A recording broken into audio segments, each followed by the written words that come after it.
Hi mga mamis, magluluto tayo ng pansit bihon. Ito ang ating ingredients. I see stars in your eyes. I see stars in your eyes. I see stars Start na po tayo. in your eyes. Painitin lang po natin ang ating pan. Eyes. Pag okay na, ilagay na natin ang ating mantika. I see stars in your eyes. I see stars in your Pag mainit na ang ating mantika, pwede na natin ilagay ang ating sibuyas. eyes. I see stars. Haluin lang natin para maluto ang ating sibuyas.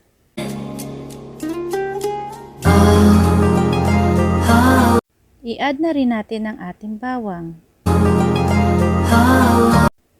Lutuin lang natin ang ating bawang at sibuyas. Kapag okay na, ilagay na natin ang atay ng manok. 不再会有 Haluin lang natin para magisa ang atay. Ilagay na rin natin ang ating carrot.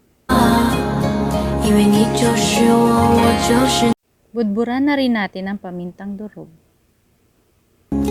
I see stars in your eyes. I see stars in your eyes. Maglagay na rin tayo ng patis. I see stars in your eyes. I see stars in your Isunod na rin natin ang bell pepper pati tubig. Konting tubig lang. baby. Haluin muna natin.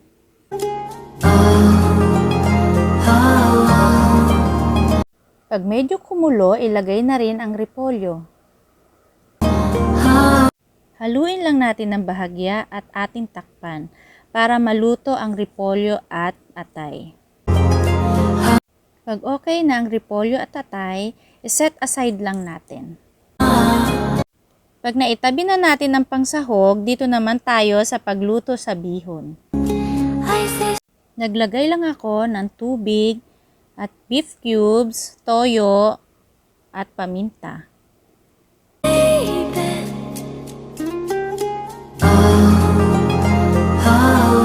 Pagkahalo, takpan para hayaan nating kumulo.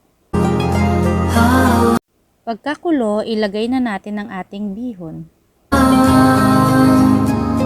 和你一起，我不再会有 Ilubog lang natin ang ating bihon para lumambot. 再会有 Pag medyo malambot na ang ating bihon, pwede na natin haluin. 因为你就是 Pagluto na ang ating bihon, pwede na natin ilagay ang kalahati na niluto natin pansahog kanina at ang kalahati pang tatoppings natin mamaya. Haluin lang natin ang ating pansit. Okay na po ang ating pansit. Thank you for watching mga mamis!